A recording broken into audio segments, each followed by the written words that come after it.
Olá, muito boa tarde a você. Veja os destaques do Assembleia em Foco, primeira edição desta segunda-feira, dia 12 de janeiro.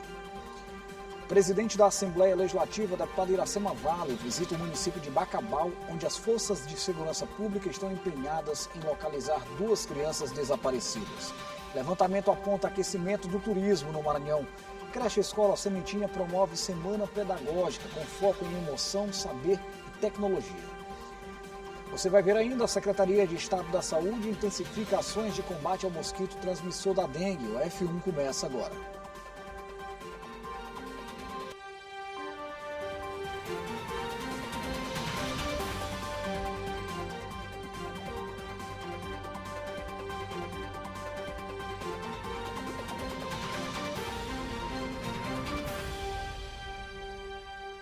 A presidente da Assembleia Legislativa do Maranhão, deputada Iracema Vale, esteve no município de Bacabal para acompanhar de perto o trabalho das forças de segurança pública do Estado nas buscas pelas 2 crianças que seguem desaparecidas na região.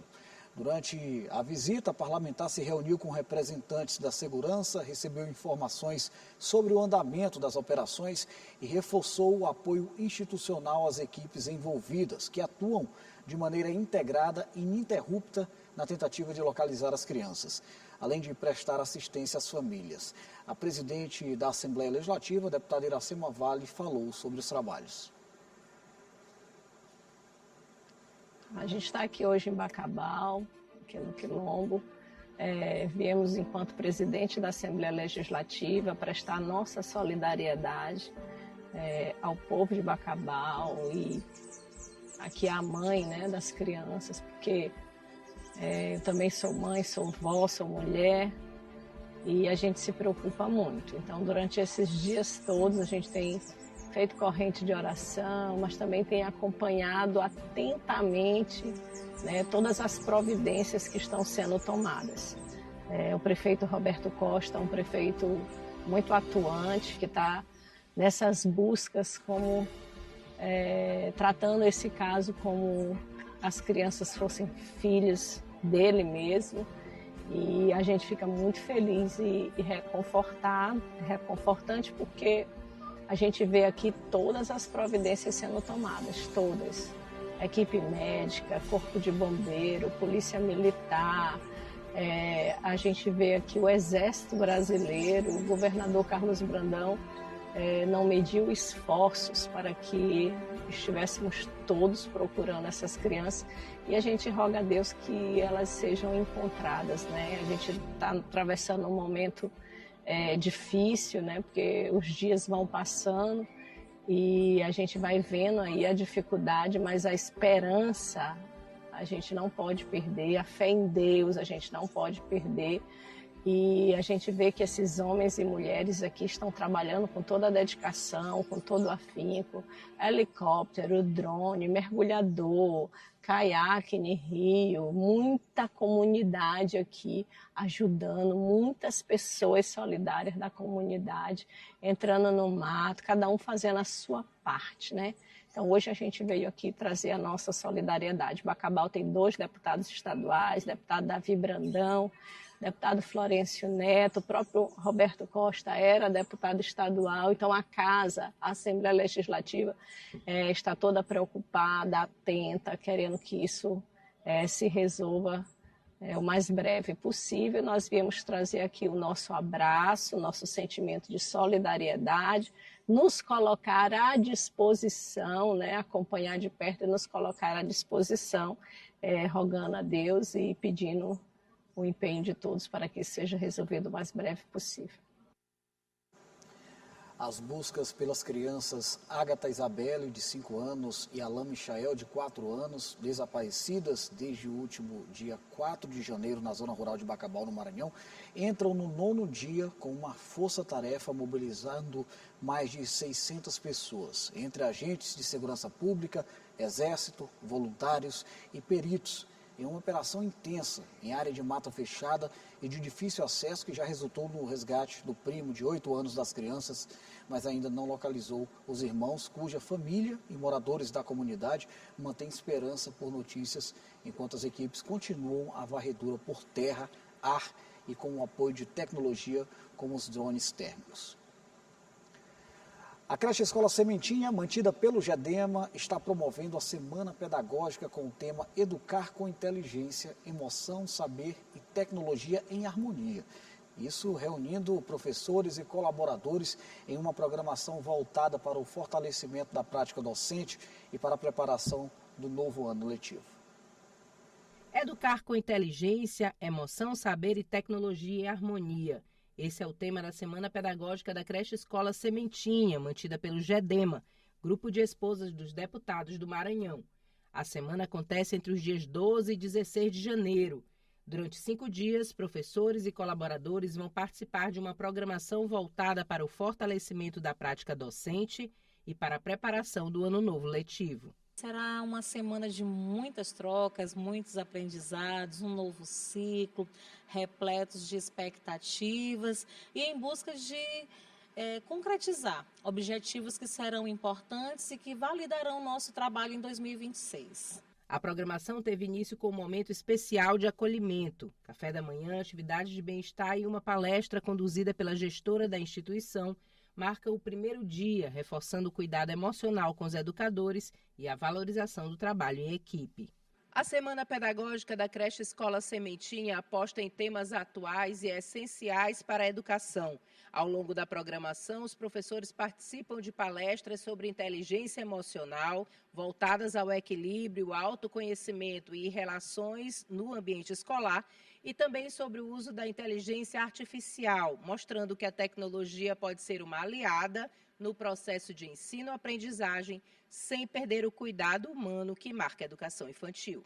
Fazer algumas reflexões sobre o nosso eu, sobre a nossa inteligência emocional, sobre o nosso equilíbrio emocional. Afinal de contas, nós precisamos estar bem para poder oferecer algo às nossas crianças, aos nossos alunos.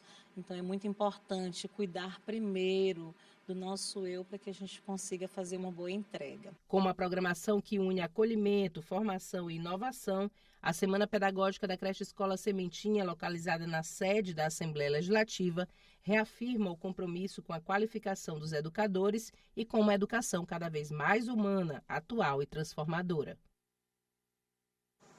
Agora a gente fala sobre saúde. Quando o assunto é dengue, todo cuidado é essencial. A Secretaria de Estado da Saúde reforça o alerta para que a população ajude a combater o Aedes aegypti, eliminando os focos de água parada e adotando medidas de proteção contra o mosquito transmissor da dengue, zika vírus e chikungunya. Nos últimos meses, as ações de prevenção foram intensificadas em todo o Maranhão. Quando o assunto é dengue, um cuidado a mais nunca é demais. É preciso que a população fique atenta para evitar a proliferação do Aedes aegypti, eliminando focos de água parada e se protegendo das picadas do mosquito que se multiplica em água limpa acumulada e causa outras doenças como zika vírus e chikungunya. Esse plano de contingência, ele abrange tanto as medidas preventivas quanto as medidas de enfrentamento ao Aedes aegypti. Também foi feita uma grande campanha no final do ano, preparando a população sobre a necessidade de manter os cuidados contra o Aedes. Nos últimos meses, a Secretaria de Estado da Saúde intensificou as ações de prevenção de proliferação do mosquito e da doença que pode provocar a morte. Então é preciso que a população esteja engajada neste combate ao Aedes aegypti, fazendo as medidas preventivas. Também continua disponível na rede pública de saúde a vacinação contra a dengue para o público-alvo de 10 a 14 anos. Nós receberemos uma nova remessa de uma vacina que foi produzida pelo Instituto Butantan, no qual será apenas uma dose. Esses acordos ainda estão sendo organizados, o Estado do Maranhão receberá essa vacina e posteriormente estaremos informando a população qual público que será privilegiado, né, a receber a vacina contra a dengue. Além da vacinação, outras ações de enfrentamento ao mosquito devem ser adotadas, como manter os reservatórios de água cobertos, fazer o descarte seguro do lixo em sacos plásticos fechados, além de fazer o uso de repelentes. No próximo bloco, o levantamento aponta alta no turismo maranhense. E mais um passeio pela história e pelos encantos naturais de São Luís. A gente volta já.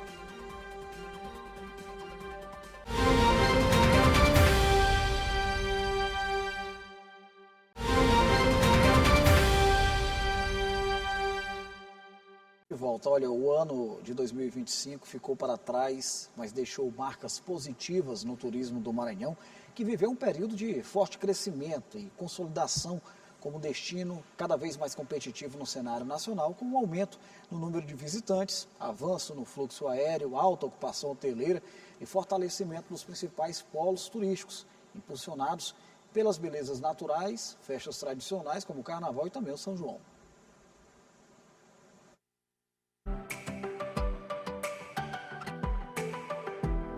Em 2025 já ficou para trás, mas certamente deixou muita saudade para quem visitou o Maranhão. Também não poderia ser diferente. As riquezas do turismo maranhense contam com uma diversidade de belezas naturais e da profunda e vibrante herança cultural, com vários patrimônios mundiais reconhecidos. E quando um lugar é bonito, muita gente quer olhar, e foi isso que aconteceu. No ano passado, o estado registrou um aumento no número de visitantes, crescimento no fluxo aéreo, alta ocupação hoteleira e fortalecimento dos principais polos turísticos. Os dados são do Observatório do Turismo do Maranhão, vinculado à Secretaria de Estado do Turismo. O impacto que a gente vem observando no ano de 2025 é muito positivo, né? A gente ainda tem uns dados que estão sendo recolhidos, principalmente relacionados ao mês de dezembro, mas vários dados que a gente tem até novembro já demonstram todo esse impacto, como, por exemplo, a superação tanto do ordenamento dos lençóis maranhenses, que é um monitoramento que a Prefeitura de Barreirinhas e de Santo Amaro fazem lá, que a gente também tem esse monitoramento, que cresceu mais de 40%, né, o fluxo de pessoas ali nos lençóis maranhenses. Em relação aos atendimentos no CAT também houve crescimento, cadastros do Cadastur, houve crescimento também, muito significativo, além de outras ações aqui da Secretaria, né? E isso impacta muito aqui positivamente também na economia. O Observatório do Turismo acompanhou os principais indicadores do setor e os dados revelam um cenário de crescimento contínuo e maior competitividade no Maranhão no mercado turístico. De janeiro a novembro de 2025, o Maranhão registrou um grande fluxo aéreo. Foram mais de 2 milhões de passageiros transportados, crescimento de 13,67% em relação a 2024, conforme dados da Agência Nacional de Aviação Civil, ANAC. O Carnaval e o São João atraíram muitos visitantes no primeiro semestre para a capital. No interior, o polo Lençóis e Delta registraram altas taxas de visitantes, enquanto a Chapada das Mesas apresentou crescimento gradual, acompanhando o aumento do fluxo de visitantes e a diversificação da oferta. Além das festas e das belezas naturais, o trabalho baseado em planejamento e o uso de informações técnicas dos órgãos estaduais de turismo fortalecem e dão visibilidade aos encantos maranhenses. A gente já teve uma movimentação aqui no Maranhão que superou 2 milhões de pessoas assim, nos 3 principais aeroportos que a gente monitora, que é justamente aqui de São Luís, o de Imperatriz e o de Barreirinhas. Né? Então, o ano de 2025 vem superando o ano de 2024 e a gente tem essa expectativa que em 2026 a gente ainda supere mais o ano de 2025. Outros dados que apontam o crescimento do turismo no estado é a ocupação hoteleira. Em São Luís, a taxa média chegou a 85,62%, com projeção de atingir até 96% até janeiro de 2026. O levantamento aponta ainda que o Maranhão tem conseguido manter o fluxo de visitantes em diferentes períodos, resultado de ações de promoção, planejamento e qualificação da oferta turística.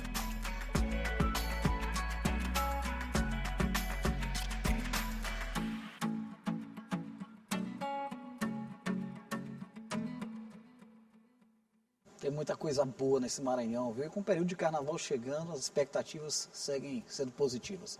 Eu vou chamar agora a Paula Torres, que tem a previsão do tempo para as regiões do estado. É com você, Paula. Boa tarde.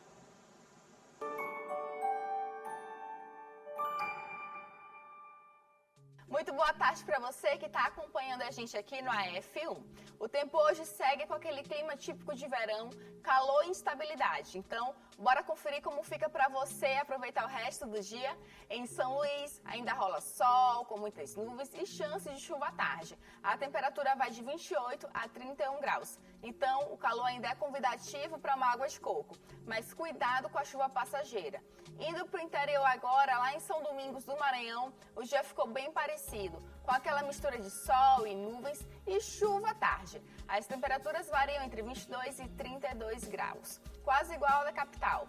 Em Braços de Areia, também o clima seguiu com sol, nuvens e períodos com céu mais fechado, com temperaturas entre 24 e 34 graus. Aquela sensação de calor no peito, típica do interior. Que o resto do seu dia seja tranquilo, produtivo e cheio de motivos para sorrir. E pode chover ou fazer sol hoje, o Maranhão segue lindo. Eu me despeço, desejando uma ótima semana para você e a gente se reencontra amanhã com mais atualizações.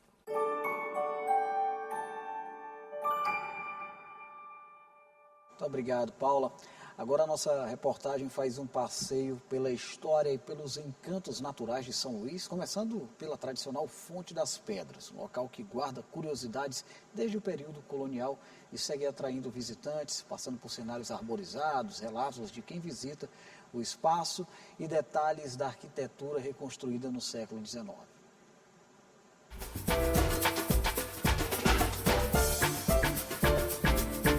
Você sabia que no Centro Histórico de São Luís estamos cercados de muitas lendas e histórias? O nosso guia cultural de hoje, a gente vai te levar a fazer um passeio pelas águas refrescantes do nosso passado. E a nossa primeira parada é aqui na Fonte das Pedras, que está localizada entre a Rua do Mocambo e a Rua da Inveja. E esse local aqui é de pura estratégia. E a fonte que nós vemos hoje, ela foi reconstruída no século XIX, no estilo colonial português, de forma bem charmosa. E esse lugar, ele tem atraído muitos turistas, muitos visitantes, principalmente depois que foi reformado. É uma espécie de refúgio à natureza em meio ao centro de São Luís. A gente está vendo aqui uma família que veio conhecer um pouquinho. Já conhecia, na verdade, vocês são daqui. Como é que está sendo esse passeio? Como é que chegaram até a Fonte das Pedras? A gente estava passando por aqui, né? E eu perguntei para minha sobrinha se ela conhecia alguma fonte. E eu trouxe ela aqui para conhecer o que é uma fonte. Aí eu estou contando para ela de onde que sai, quais são os peixinhos que tem aí. E a gente sempre aproveita para falar um pouco de história, de alguma coisa para ela e para minha outra sobrinha quando a gente faz algum passeio pelo Centro Histórico. Por aqui a gente vê bastante peixes, né? Peixinhos que também acabam sendo atrativos para a criançada. Chama a atenção de vocês, né? Visitar o local depois de ter sido reformado também tem sido agradável, né? O ambiente, vocês conseguem sentir essa atmosfera da natureza em meio à cidade? A gente está aqui se perguntando como que faz para alimentar, porque tem muito peixe, né? Aí a gente está aqui vendo o fervilhar dos peixes e imaginando como que faz para alimentar. Aproveitar para saber o que ela achou do passeio. Atena, você achou do passeio interessante, os peixinhos? O que você mais gostou aqui da Fonte das Pedras? Eu gostei mais dos peixes.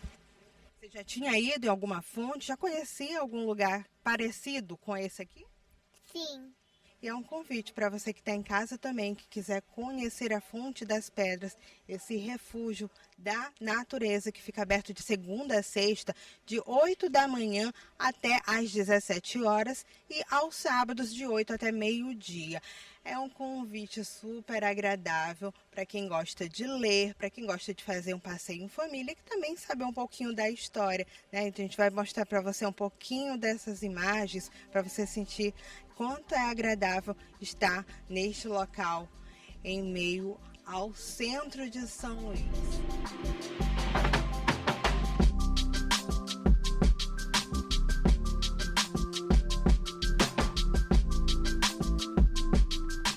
Nossa nossa última parada é também em um cartão postal que fica localizado no centro histórico e que também é importante para a história da cidade. Estamos falando da Fonte do Ribeirão, que foi construída em 1796. Ela também ficou conhecida por ter sido a primeira fonte de abastecimento de água da cidade, uma espécie de caixa d'água, onde a água acaba escoando para o Rio Anil. É onde também estão localizadas as famosas carrancas, que por aqui continuam jorrando água. Por aqui também há um clima cercado de muito mistério por conta das lendas. E a gente vai falar de um detalhe importante, que são essas grades de ferro que dão acesso a galerias subterrâneas.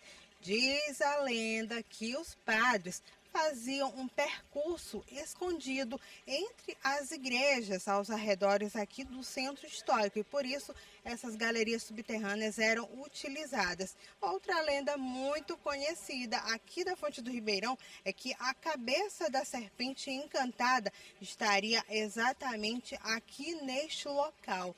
E se por acaso a cabeça da serpente encontrar a cauda, pode acabar afundando a cidade inteira. São histórias, lendas que fazem parte da história de um dos mais importantes cartões postais da nossa cidade. Por aqui o convite é diário, já que fica a céu aberto e é sempre agradável fazer esse passeio com a família para conhecer um pouco mais da história de São Luís entre lendas e mistérios. Seja pela lenda da serpente ou pelo descanso em meio à sombra das árvores, as fontes de São Luís são paradas obrigatórias para aproveitar o fim de tarde redescobrindo cada detalhe destes tesouros culturais.